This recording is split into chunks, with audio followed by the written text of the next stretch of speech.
Unit number 4 का question number 4 solve करेंगे। तो क्वेश्चन नंबर 4 हमारा यूनिट नंबर 4 से है। तो ये AT-KT का जो पेपर था अप्रैल 2023 का, इसको हम सॉल्व करने वाले हैं और इसके सारे क्वेश्चंस हम डिस्कस करेंगे। तो पहला क्वेश्चन है कि explain the partial completion reporting scheme with respect to collecting the project data. तो यहाँ पे क्या है, हमें पार्शियल कंप्लीशन स्कीम के बारे में बोलना है। जैसे कि अगर हमारा प्रोजेक्ट हमने स्टार्ट किया तो आफ्टर 1 मंथ अगर हमें कोई पूछता है कि हमारा प्रोजेक्ट कितना कंप्लीट हुआ, तो हम बोलते हैं कि 25%। फिर नेक्स्ट टाइम हम बोलते हैं 50%। उसके बाद हम बोलते हैं 75%। लेकिन अगर सपोज उसके बाद हमें नेक्स्ट हमारा प्रोजेक्ट 4th मंथ में सबमिट होना चाहिए, लेकिन हमारा प्रोजेक्ट अभी कंप्लीट नहीं है, तो हम क्या बोल सकते हैं कि हमारा प्रोजेक्ट 99% कंप्लीट है, बट सिर्फ थोड़े से उसमें प्रॉब्लम्स या एरर्स रह गए। तो वो जो 99% होता है वो हमारा नेक्स्ट टाइम में क्या होना चाहिए, 100% होना चाहिए। बट अगर सपोज उसके बाद 5th वीक या 6th वीक में हमारा प्रोजेक्ट अगर कंप्लीट नहीं हो रहा है और हमारा प्रोजेक्ट उतना ही है 99% कंप्लीट, तो उसको बोलते हैं हम पार्शियल कंप्लीशन सिंड्रोम।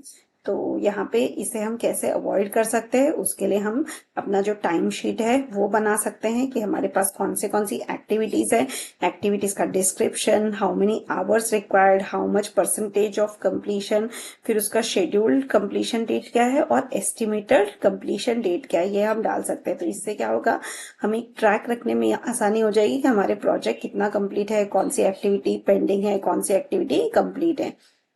फिर आता है नॉन रिचार्जेबल आवर्स, मतलब एक बार जो हमने आवर्स कंप्लीट कर लिए वो फिर से हम उसको वापस से गेन नहीं कर सकते। इसके लिए हम क्या कर सकते हैं, रेड एम्बर ग्रीन रिपोर्टिंग कर सकते हैं, उसको हम बोलते हैं RAG रिपोर्टिंग।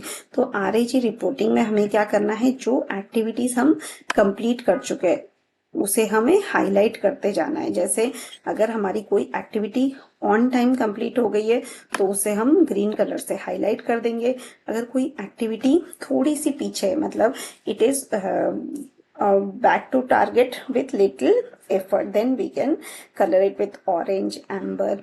और अगर सपोज हमारी एक्टिविटी बहुत ही ज्यादा पीछे है जिसको हम रिकवर नहीं कर सकते, तो उसे हम रेड कलर से फिल करेंगे। तो इस तरह से हमें क्या होगा, एक एग्जैक्ट आइडिया मिल जाएगा कि करंट स्टेटस क्या है हमारी एक्टिविटी का। फिर हम हर एक टास्क को अगेन एंड अगेन रिव्यू करेंगे, सब टास्क को हम रिव्यू कर सकते हैं और हमारी जो एक्टिविटीज जहाँ पे हेल्ड अप है उसे हम कंप्लीट कर सकते हैं। तो इस तरह का एक एक्टिविटी असेसमेंट शीट हम बना सकते हैं जहाँ पे एक्टिविटी और उसका कलर कोड लिखा है। तो यहाँ पे बिगिनिंग में सारी एक्टिविटी ग्रीन है, बट धीरे धीरे जो भी एक्टिविटी पीछे रह जाती है, जैसे एक्टिविटी स्क्रीन हैंडलिंग प्रोसीजर, तो उसको हम अलग दूसरा कलर दे सकते हैं। तो ये हो गया फर्स्ट क्वेश्चन का आंसर। फिर आता है next question, suppose a project is budgeted to cost 1,50,000. The project is to be completed in 18 months, मतलब 18 months में हमारा project complete होना चाहिए। But after 2 months the project is 10% complete at the expense of 25,000, मतलब 25,000 हमने spend किया, but the project is only 10% complete. It was planned that after 2 months 15% of the project work needs to be completed. So now compute the cost performance index and schedule performance index. मतलब हमें find out करना है कि हमारा जो project है वो उसका बजट कितना है और हमने कितना स्पेंड कर दिया और कितना हमारा बाकी है। तो प्रोजेक्ट हमारा ओवर बजट या अंडर बजट है, एंड अबव शेड्यूल है या बिहाइंड शेड्यूल। तो इसके लिए आपको इसे ऐसे सॉल्व करना पड़ेगा। जैसे हमारा बजट एट कंप्लीशन हो गया 1,50,000। अब टोटल टाइम ड्यूरेशन था हमारा 18 मंथ्स, लेकिन आफ्टर टू मंथ्स हमने क्या फाइंड आउट किया कि जो एक्चुअल कंप्लीशन है वो है हमारा 25,000 का वर्क हमने कंप्लीट कर लिया, और as per plan 10% of work is only completed. So earned value क्या है, 10% ऑफ 1,50,000 विच कम्स टू 15,000। मतलब हमने 25,000 स्पेंड करके सिर्फ 15,000 का काम कंप्लीट किया। तो हमारा जो कॉस्ट परफॉर्मेंस इंडेक्स है CPI is equal to earned value minus earned value by actual cost. तो ये आ जाता है 15,000 by 25,000. So this comes to 0.6.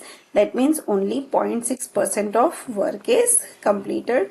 So our project is over budget. Now we have to find the schedule performance index कि हमारा project on time है या behind schedule है. तो उसके लिए आपको देखना है प्लान्ड वैल्यू. अब प्लान्ड वैल्यू जो था वो है 15% ऑफ 1,50,000. मतलब हमारा जो अर्नड वैल्यू है वो है 10%. यहाँ पे दिया हुआ है the project is 10% complete at the expense of 25,000 and 15% of the project should have been completed. मतलब हमारा जो planned value है वो 15,000 of 1,50,000 है which comes to 22,500.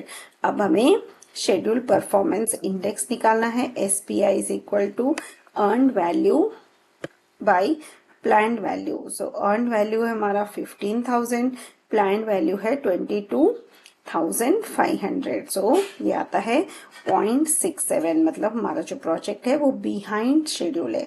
मतलब ये प्रोजेक्ट का स्टेटस अच्छा नहीं है. It has become over budget and it is behind schedule.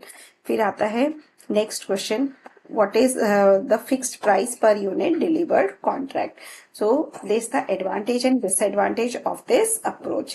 यहाँ पे हमें क्या करना है, फाइंड आउट करना है कि fixed price per unit delivered contract, इसमें इसका एडवांटेज डिसएडवांटेज वो हमें डिफाइन करना है.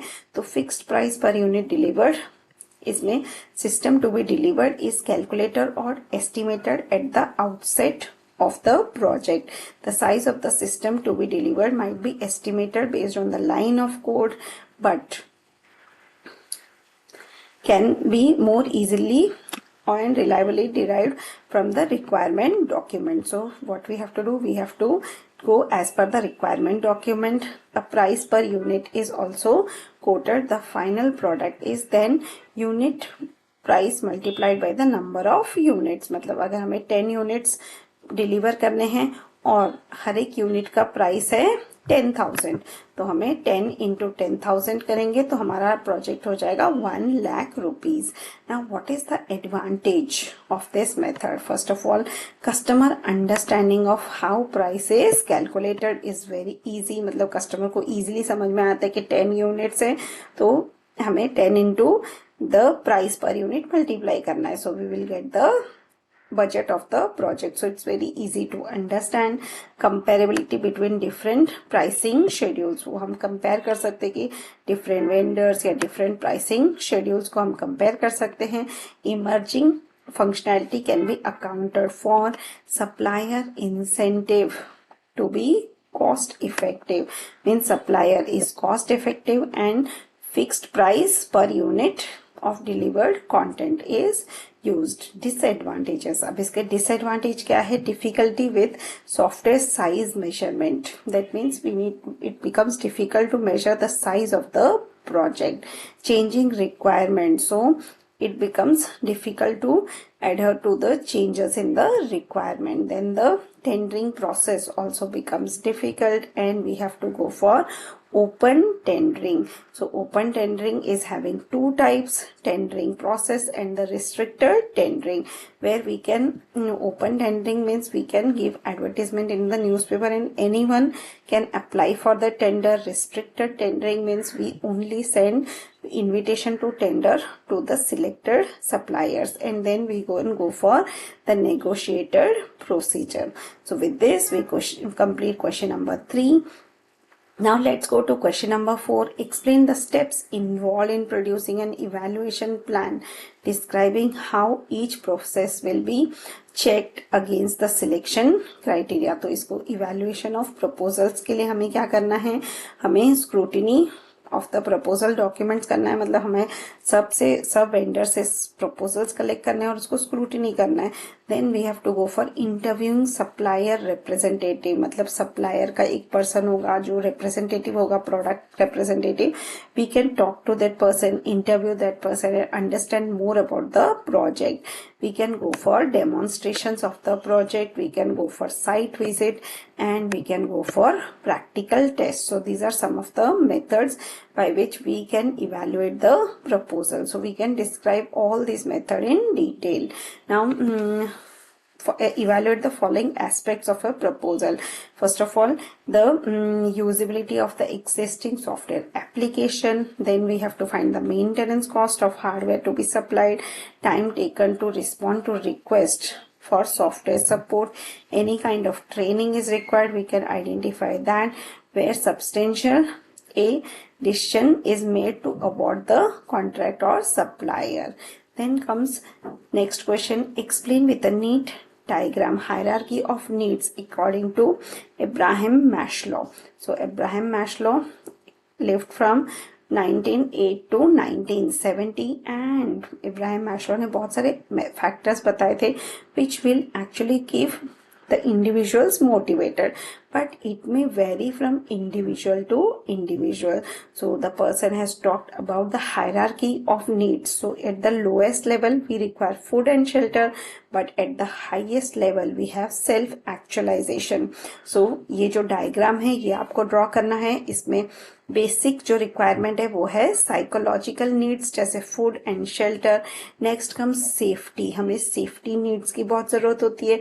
फिर आता है social needs where we are not as an individual but we are living in the society. Then comes the esteem needs where we want respect in our job, and the last is self actualization. So where we it is the top or highest level of in the hierarchy where we actually realize that what kind of job we are doing, are we having job satisfaction or not. So that is our self actualization. तो ये सारे जो hierarchy of needs है, so we start with the basic need and we go towards self actualization. Now the next question is how health and safety issues have prominent impact in ICT development. So health and safety issues क्या है, इसके लिए companies के पास अपना खुद का एक procedure या प्लान होता है. तो already they are managing stress, but health and safety is also very important in the organisation and they have to have a budget for that. They have to have the infrastructure, they have to have the safety policies written in and documented, otherwise the safety policies will not be considered, and it should be embedded in the project management documentation. So the responsibility for safety must be clearly defined at all levels, means we have to define at the top management level should be committed towards a health and safety policy. They have to have the delegation of responsibility relating to health and safety. Then what kind of job description should also have the health and safety issues, like if an employee joins the organization, so what kind of mediclaim they are having, how many medical leaves will be given, that all needs to be ensured. And then deployment of safety officer should be there, and then we are having the consultation of safety, and there should be a budget assigned for safety, and every staff should be made aware about the safety policy. So I hope this video was interesting. Thank you.